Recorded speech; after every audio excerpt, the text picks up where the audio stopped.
எல்லாரும் நின்றாங்க. அந்த துவாவை சொல்லாம போறாரு. நம்ம ஆளுக இதுவரையும் கேட்டதே இல்லை சார். நம்ம ஆம்பளைய செயல இருந்து அந்த துவாவை அது எதுக்கு கேட்பானே, பாவம் அவர் ஏதோ சொல்லிட்டு போறாரு. ஆனா இங்க எங்க மாமா விவரம் சொல்லுங்க சகோதரர்களே. ஒரு சின்ன ஒரு துண்டை எங்க ரசூல்லா சொன்னாங்க, அதை இன்றைக்கு சொல்லுகிறேன். எங்க மாமா எங்க உறவு, எங்க மாமா தான் என்னுடைய மாமா, என்னுடைய அருமை மாமா. என்ன இவங்க தான் சம்சுத்தீன் ஆலிம் ஷா.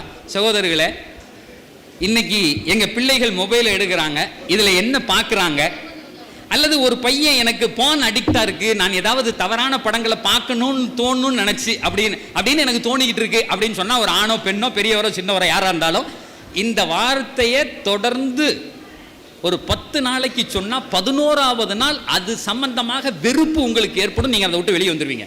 அந்த அடிக்ஷன்ல இருந்து நீங்க வெளியே. எங்க ரசூல்லா சொன்னாங்க, அல்லாஹும் மக்ஃபிர் தம்பா.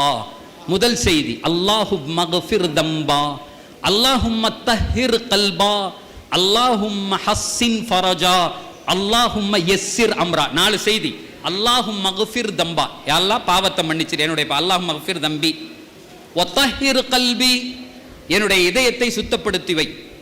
வ ஹஸ்ஸின் ஃபரஜி, யா அல்லாஹ் என்னுடைய கற்பை என் மனைவியிடம் தவிர வேறு யாரிடமும் அல்லது என் கணவனிடம் தவிர யாரிடமும் நான் இழந்து விடக்கூடாது. என் கற்பும் என் கண்ணும் பாதுகாக்கப்பட வேண்டும். ஹஸ்ஸின் ஃபரஜி வ யஸ்ஸிர் அம்ரி, இந்த காரியங்களை நீ இலகாக்குவ. வெறும் 4 வார்த்தை. சகோதரர்களே, இந்த மாநாட்டில் நின்று கொண்டு சொல்லுகிறேன், லட்சோப லட்ச இளைஞர்கள் இந்த வார்த்தையை கொண்டு தங்களுடைய வாழ்க்கையை பாதுகாத்திருக்கிறார்கள். லட்சோப லட்ச இளைஞர்கள். இந்த ஒத்த வார்த்தை தான். அதுக்கப்புறம் அவன் போனுக்கு பக்கத்திலே போக மாட்டான், போனையே தொட மாட்டான், சந்துக்குள்ள போக மாட்டான், போனை தூக்கிட்டு திருட்டுத்தனமா நோண்ட மாட்டான். இது அப்படியே நடக்கும். அதனால இந்த 4 வார்த்தை உங்க அதர்த்துக்கு நான் அதை டெக்ஸ்ட் பண்ணிடுறேன். இன்ஷா அல்லாஹ் யார் வேணுமோ இந்த விழா நடத்துபவர்களிடத்துல அந்த துவாவை நீங்க வாங்கிக்கலாம். 1வது செய்தி. 2வது, பொம்பளை பிள்ளைய வெளியே போயிட்டு வர்றது இன்னைக்கு பெரிய பிரச்சனையா இருக்கு. கல்லூரிகள்ல ஸ்கூல்கள்ல போனா யாரு கூடயாவது பழகுறாங்க, பேசுறாங்க, ரொம்ப நெருக்கடியா இருக்கு, குடும்ப மானம் போகுது. ரசூல்லா சொன்னாங்க, ஓ உஃபவ்விது அம்ரி இலல்லாஹ், யா அல்லாஹ் இந்த பிள்ளைய ஓன்ட்ட ஒப்படைக்கிறேன்டா அல்லாஹ் அப்படின்னு சொல்லிட்டு நீங்க அனுப்புனா உங்க பிள்ளைகள் போனதை போன்று வருவார்கள். படிச்சுட்டு வந்துடும், வேற வேலையை பார்க்காது. உங்க மொபைல் அப்படி எவனும் பார்த்தாலும் கூட அவ கிளவி மாதிரி அவனுக்கு தெரியவா, தெரிஞ்சு தொலையிட்டும். இப்போ ஒன்றும் அதனால ஆக போறது இல்லை. கெட்டின புருஷனுக்கு நல்லா இருந்தா போதும். பையனை அனுப்புனாலும் பொண்ணு அனுப்புனாலும் தலையில கையை வச்சு இந்த துவாவை ஓதி அனுப்புங்க. ஓ உஃபவ்விது அம்ரி இலல்லாஹ் இன்னல்லாஹ பஸீரும் பில் இபாத். இது வீட்டுக்காரருக்கும் கூட ஓதலாம். ஆனா தலையில கை வச்சு இல்ல. நிறைய பேர் அவர் வீட்டுக்கார்ட்ட போய் தலையில கையை நீட்டிக்கிட்டு இருந்தா முதுகு துளியை பேத்துருவான், அந்த முதுகு உடஞ்சிரும். சும்மா பக்கத்துல செருப்பு போடும்போது நின்று ஓதி ஊதிட்டா போன மாதிரியா இருந்தாலும் வந்துருவான், முடிஞ்சு போச்சு.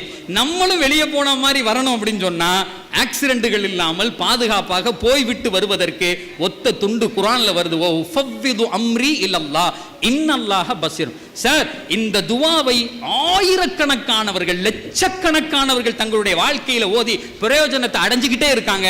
அந்த கூட்டத்தில் நாமும் சேர்ந்து கொள்வோம். இதை உங்க அசரத்துக்கு இல்ல, இது பொறுப்புதாரிகளுக்கு டெக்ஸ்ட் பண்ணிடுறேன். தேவைப்பட்டவங்க அவங்கள்ட்ட நீங்க அந்த துவா வாங்கிக்கிங்க, தொடர்ந்து ஓதுங்கள். அல்லாஹ் இந்த சமுதாயத்தை வெற்றிக்குரிய சமுதாயமாக ஆக்கி நமக்கு எந்த தடைகள் எல்லாம் இந்தியாவில் உலகத்தில் வருகிறதோ அங்க எல்லா இடங்களிலும் அல்லாஹ் நமக்கு வெற்றியை தருவானாக.